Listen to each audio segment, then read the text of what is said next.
Friends, ஹோட்டலில் கிடைக்கிற மாதிரி புசு புசுன்னு மிளகு போண்டா எப்படி செய்கிறதுன்னு பார்க்கலாம். அதுக்கு 1 டம்ளர் அளவு குண்டு உளுந்து எடுத்து நல்லா வாஷ் பண்ணிவிட்டு அதை 2 மணி நேரம் தண்ணி விட்டு நல்லா ஊற வச்சுருக்கேன். நல்லா ஊறட்டங்க, அப்போ தான் நல்லா சாஃப்டாக கிடைக்கும். இப்போது நல்லா ஊறின குண்டு உளுந்தை எடுத்து மிக்சர் ஜாரில் சேர்த்து நல்லா நைஸாக அரைச்சிட்டு வந்துடலாம். குறைஞ்சது 2 மணி நேரமாவது நல்லா ஊறினா தான் நம்மளுக்கு போண்டா ரொம்ப சாஃப்டாக கிடைக்கும். இப்போ கொஞ்சமாக தண்ணி சேர்த்துக்கிட்டு நல்லா மாவை அரைச்சிட்டு வந்துடலாம். பாருங்கள், இந்த அளவுக்கு நல்லா அரைச்சிட்டு வந்துடணும். மாவு எடுத்து பார்த்தோம் அப்படின்னாக்கா இந்த மாதிரி இருக்கணும்.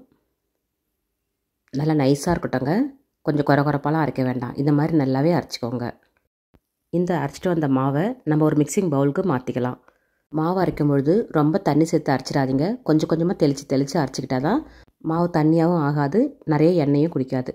அதுக்காக கொஞ்சம் கொஞ்சமாக தண்ணி தெளித்து அரைச்சிக்கோங்க. இப்போ இந்த மாதிரி அரைச்சிட்டு வந்த மாவை மாற்றிட்டோம். இது கூட இப்போ நம்ம போட வேண்டிய பொருள்கள்லாம் சேர்த்துடலாம். சின்ன சின்ன பல்லாக கட் பண்ணி வச்சுருக்கிற தேங்காய் 1 ஸ்பூன் அளவு சேர்த்துக்கலாம். கூடவே ஒரு 3/4 ஸ்பூன் அளவுக்கு மிளகு சேர்த்துக்கலாம். மிளகு வந்து க்ரஷ் பண்ணி கூட சேர்த்துக்கலாங்க. நான் முழுசாகவே சேர்த்துருக்கிறேன். இப்போது குட்டி குட்டியாக கட் பண்ணி வச்சுருக்கிற கருவேப்பிலை, கூடவே இந்த போண்டாவுக்கு தேவையான உப்பு சேர்த்துக்கலாம். போண்டா நல்லா சாஃப்டாக கிடைக்கவும், அது மட்டும் இல்லாமல் மேலே நல்லா கிறிஸ்பியாக இருக்கிறதுக்காகவும் 1 ஸ்பூன் அளவுக்கு அரிசி மாவு சேர்த்துக்கலாம். இது பச்சரிசி மாவு தான் நான் சேர்த்துருக்கிறேன். சேர்த்துக்கிட்டு நல்லா மிக்ஸ் பண்ணி விட்டுக்கலாம். அரிசி மாவு வந்து உங்களுக்கு தேவைப்பட்டால் சேர்த்துக்கோங்க. இது சேர்க்கறது மூலமாக போண்டாவோட மேல் அந்த க்ரஸ்ட் எல்லாமே வந்து நல்லா கிறிஸ்பியாக இருக்கும். அதுக்காக வேண்டி தான் வந்து இதை நான் சேர்த்துருக்கிறேன். அரிசி மாவு இல்லைன்னா கார்ன்ஃப்ளவர் கூட நீங்கள் சேர்த்துக்கலாங்க. அதுவும் நல்லா கிறிஸ்பினஸ் கொடுக்கும். இப்போ நல்லா மிக்ஸ் பண்ணி விட்டாச்சு. இதை நல்லா காஞ்சிக்கிட்டு இருக்கிற எண்ணெயில் போட்டு பொரிச்சு எடுத்துடலாம்.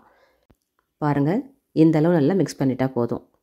எண்ணெய் நல்லா சூடாக காஞ்சிட்ருக்கு. இப்போ நம்ம கொஞ்சம் கொஞ்சமாக மாவு எடுத்து நல்லா உருட்டி இந்த எண்ணெயில் சேர்த்துடலாம். சூப்பரான போண்டா ரெடி ஆகிடுங்க. எண்ணெய் வந்து நல்லா சூடாக இருக்கட்டும். அப்போ தான் மாவு வந்து எண்ணெய் குடிக்காமல் மேலே வந்து நல்லா கிறிஸ்பியாக கிடைக்கும். இப்போ நல்லா வெந்து வரட்டும். நல்லா ஹை ஃப்ளேம்லேயே வச்சுக்கிட்டு வேக வச்சு எடுத்துக்கோங்க. மாவு சேர்த்ததுக்கப்புறமா இந்த பபிள்ஸ்லாம் வந்துட்டுருக்கும். இது நல்லா அடங்கினதுக்கப்புறமா நம்ம மீடியம் ஃப்ளேம்க்கு மாற்றிக்கலாம். இப்போ நல்லா வெந்து வரட்டுங்க. இந்த உளுந்து போண்டா வந்து நீங்கள் கிரைண்டரில் மாவு அரைச்ச கூட செஞ்சுக்கலாம். நான் குறைவான அளவில் செய்கிறதுனால மிக்சியிலே அரைச்சிக்கிட்டேன். மாவு வந்து கிரைண்டரில் அரைக்கிறத விட மிக்சியில் அரைக்கும் பொழுது ரொம்ப தண்ணி ஆகிடும் அப்படின்னு நினைக்கிறாங்க. அப்படிலாம் இல்லைங்க. நம்ம மாவு அரைக்கும்பொழுது தண்ணியை பார்த்து கொஞ்சம் கொஞ்சமாக தெளித்து அரைச்சோம் அப்படின்னாக்கா மிக்சியிலே கரெக்டான பதத்துக்கு மாவு அரைச்சி எடுக்க முடியும். இப்போது போண்டாவோட ஒரு பக்கம் நல்லாவே வெந்து வந்துடுச்சு. இதை அப்படியே கொஞ்சம் கொஞ்சமாக திருப்பி போட்டுக்கலாம். போண்டாவோட எல்லா பக்கமும் நல்லா வெந்து வரட்டுங்க. உடனே எடுத்துட வேண்டாம், நல்லா வேக வச்சு எடுத்துக்கோங்க. அப்போ தான் மாவு நல்லா உள்ளார வெந்து வந்திருக்கும். இப்போ நல்லா திருப்பி விட்டாச்சு. பாருங்கள், இந்த மாதிரி கலர் இருக்கும்பொழுது நம்ம எடுத்துடக்கூடாது. இது மஞ்சளும் வெள்ளையும் கலந்த மாதிரி இருக்குது பாருங்கள். இன்னும் கொஞ்சம் நேரம் வேக வச்சு கோல்டன் ப்ரௌன் கலருக்கு வந்ததுக்கப்புறமா நம்ம எடுத்துக்கலாம். ரொம்ப கருகி விடக்கூடாது. நார்மலான கலர்லேயே நம்ம எடுத்துடலாம். இப்போ அழகாக வெந்து வந்துடுச்சு பாருங்கள். எல்லாமே ஈவனாக ஒரே கலரில் வந்திருக்கு. இன்னும் கொஞ்சம் நேரம் பரட்டி போட்டுட்டு நம்ம எடுத்துட வேண்டியது தான். அருமையான போண்டா ரெடி பண்ணிட்டோம். இது அப்படியே சாஃப்டாக புசு புசுன்னு இருக்குங்க. நீங்கள் ட்ரை பண்ணி பாருங்கள்.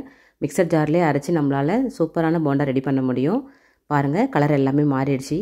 இப்போ நம்ம இதை அப்படியே எடுத்து ஒரு பிளேட்டுக்கு மாற்றிக்கலாம். ஸ்கூல் விட்டு வர்ற குழந்தைங்களுக்கு ஈவினிங் டைம்லேயோ இல்லை திடீர்னு வீட்டுக்கு யாராவது கெஸ்ட் வந்துட்டாலோ இந்த மாதிரி ஒரு ஈஸி ஸ்நாக்ஸ் நம்ம உடனே ரெடி பண்ண முடியுங்க. ரொம்ப ஹெல்த்தியாகவும் இருக்கும். அதே டைமில் டேஸ்ட்டும் சூப்பராக இருக்கும். இதை வந்து ஒரு சாம்பார் கூடயோ அப்படி இல்லைனா தேங்காய் சட்னி கார சட்னி கூடயோ சாப்பிடும்பொழுது ரொம்ப சூப்பராக இருக்கும். தேங்காய் சட்னி தாங்க பயங்கரமான காம்பினேஷன் இதுக்கு. உங்களுக்கு என்ன சைடிஷ் வேணுமோ அதை செஞ்சு இந்த போண்டாவை செஞ்சு சாப்பிட்டு பாருங்கள். ரொம்ப பிரமாதமாக இருக்கும். ஜென்ரலாக பார்த்தீங்கன்னா மார்னிங் டைமில் நடக்கிற எந்த ஃபங்க்ஷனாக இருந்தாலும் இந்த உளுந்து மிளகு போண்டா இல்லாமல் இருக்கவே இருக்காதுங்க. அந்தளவுக்கு ஃபேமஸான போண்டா இது. நீங்களும் ட்ரை பண்ணி பாருங்கள். எப்படி வந்துச்சுன்னு கமெண்ட் பண்ணுங்கள். இந்த போண்டாவோட மேலே பாருங்கள் எவ்வளோ கிறிஸ்பியாக தெரியுது.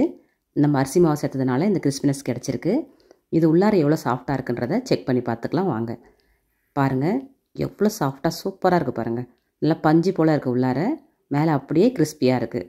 ரொம்ப சாஃப்டான மிளகு போண்டா உங்களுக்கு பிடிச்சா லைக் பண்ணுங்கள். தேங்க்யூ.